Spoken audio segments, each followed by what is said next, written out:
Alright, it's a beautiful day here at Pescadero. I have not been to this particular location in quite a while. The waves are huge today. I sanded down some 11 by 14 inch panels, you know, paintings that didn't work out.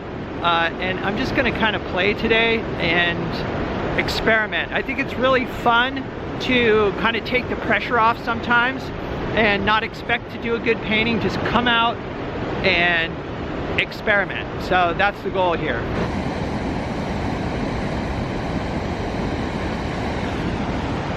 I think I'm going to start by painting this scene right here, and then in this direction a nice backlit scene with some reflections on the wet sand.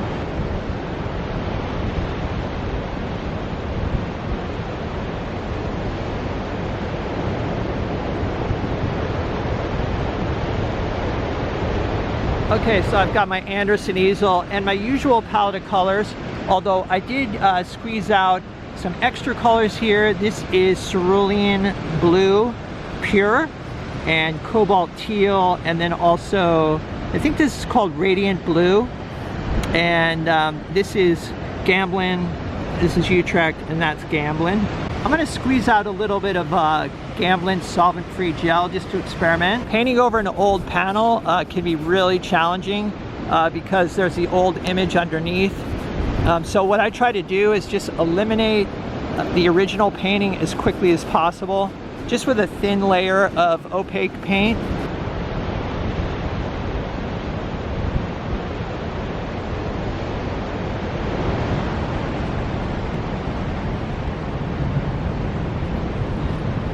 All right, so let's take a look at what I came up with. This is the first painting I did. I decided to give myself a 30-minute limit on these paintings so I didn't overwork things. I wanted to keep it kind of loose and spontaneous. The design idea here was pretty simple, high horizon. I liked how these rocks were kind of sweeping in at an angle. And what else? I was also focused on some of these blue-greens in the water. And I kind of wished I had put some Viridian on my palette, because I was seeing some Viridian, in particular in the breaking waves out here. But I just used a mixture of phthalo blue with some cadmium yellow lemon, I think. All right, so here's painting number 2. Decided to do this backlit scene looking south. And I was really attracted to this glare on the water, and then also the rock reflections in the wet sand. This is a scene that I've painted multiple times before in the past, although most of the time I would paint it in a panorama format as opposed to like more of a square format. But in this case I wanted to include some of this wet reflective sand down in the bottom. And I also feel like having, you know, a taller painting or a more square painting does allow for, you know, just sort of this nice sense of depth. It really does help when doing these quick studies to have strong compositional idea. So it was kind of nice to work with something that I was familiar with. All right, so here's the third and final painting I did. There were some nice clouds forming in the distance, so I wanted to include those. And then also the tide was going out, so there was some beautiful blue-greens in the shallow water here in the foreground. I decided to go with a diagonal water line here. I feel like it's nice to get some diagonals in a seascape just because typically there's a lot of horizontals because of the waves. So this was a really fun exercise. I'm actually going back out to Pescadero. I'm meeting with Tad and Maura, and we're going to do some more of these quick studies.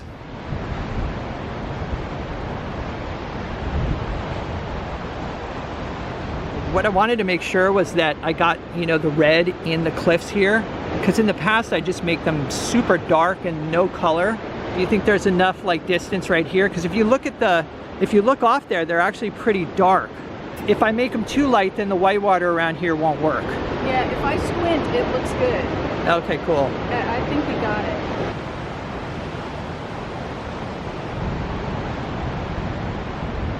All right, so you're all done, right? Done with number 1. 30 minutes. That's right, 30 minutes. minutes. I know, and 30 minutes doing a figure, and she painted me from behind. That's right. And you definitely notice like a difference in it being looser than usual. Totally. And you know, I don't put pressure on myself. No expectations. Like, it's just 30 minutes, so it's okay. Exactly. It's like practicing your scales, it's okay if it doesn't turn out to be a song. Right, right. Like a completed or good painting isn't the point of the exercise. I'm so much easier on myself. Right. Normally I'd say, you know, that's horrible. But instead I'm like, hey, look, that's pretty good. I did that in 30 minutes. That's right. So that's right. yeah, on to number 2.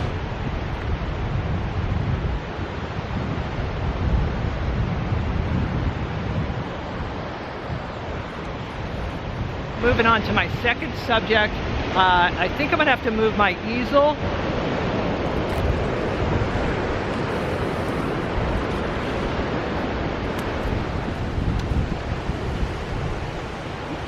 It's like the burn up here.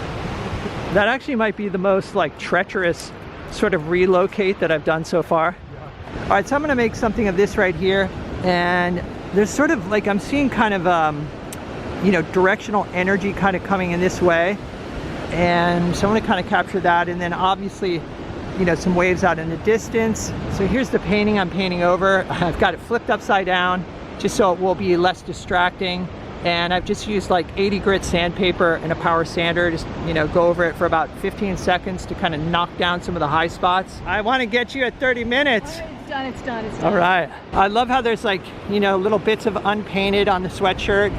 That's what 30 minutes gets you. Oh man. Cool. Very cool, huh? That's so neat. Thank you. I love it. Yeah, the thing I like about these 30 minutes is it quiets my inner pig dog. Yeah. You know, that little voice that says this sucks. Yeah. You know, he's No room gone. for that. There's no room. Yeah, yep, exactly. Gosh, Very, so very cool. Wow.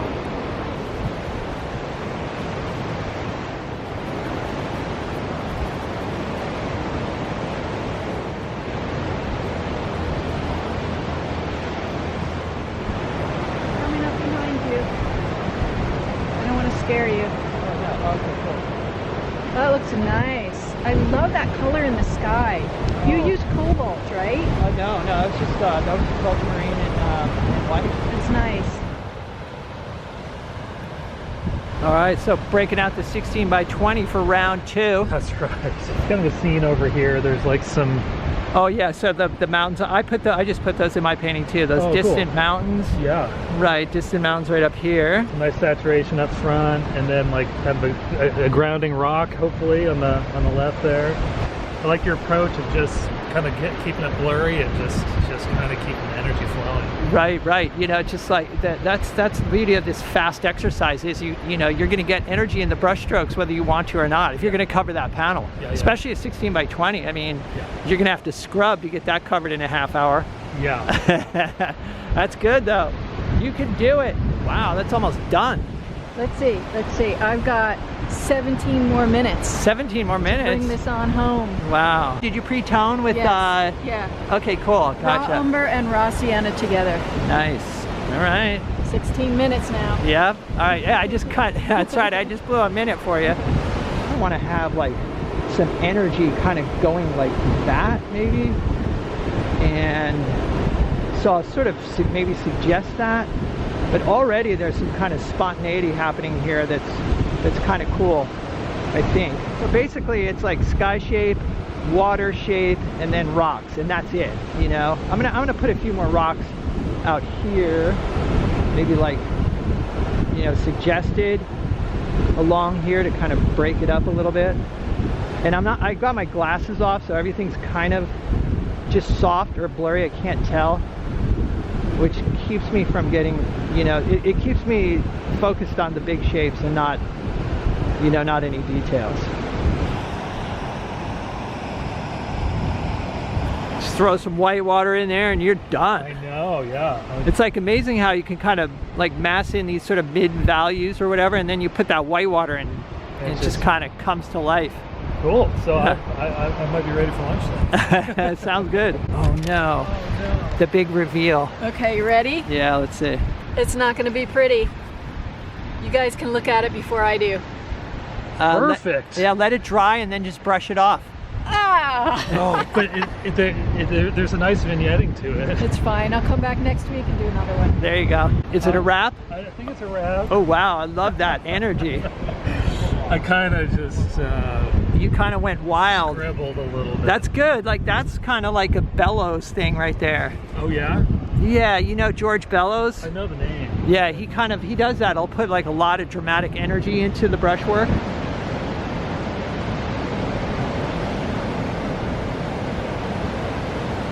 All right, so here's the first of the 2 paintings I did today. This is a similar composition to the backlit scene I painted yesterday. You may remember there was a bunch of glare on the water, and the foreground rocks were actually really dark. Today, you know, I started this painting earlier, so the sun was kind of further over to the left, so there were cast shadows along the sand. Wanted to capture those. Still wanted to capture some of the, you know, the reflections of the rocks in the wet sand. Another thing I focused on was, you know, I wanted to make sure that I got color in these rocks, even though they were completely in shadow. And then I put out some Viridian on my palette because I wanted to make sure that I captured some of this blue-green that I was seeing in the water in the foreground. All right, so here's the second painting I did. Again, going with a diagonal shoreline here and working with some of the darks that were, you know, in the previous painting. This one went really quickly. I think it was a total of maybe 20 minutes. You know, I didn't want to overwork it. I wanted to just kind of leave it as a really sketchy, you know, really loose and sketchy painting. There were some mountains that were over to the right, and I kind of wanted to include those, you know, something for the eye to see off in the distance. There's almost like some energy moving in that direction because of the diagonals here. So I did decide to include those mountains. All right, so I hope you guys enjoyed this video. Let me know what you think in the comments. If you'd like to see some extra videos and help support the channel, there's a Patreon link down below. Got a bunch of extra videos on there and a materials list, so check it out.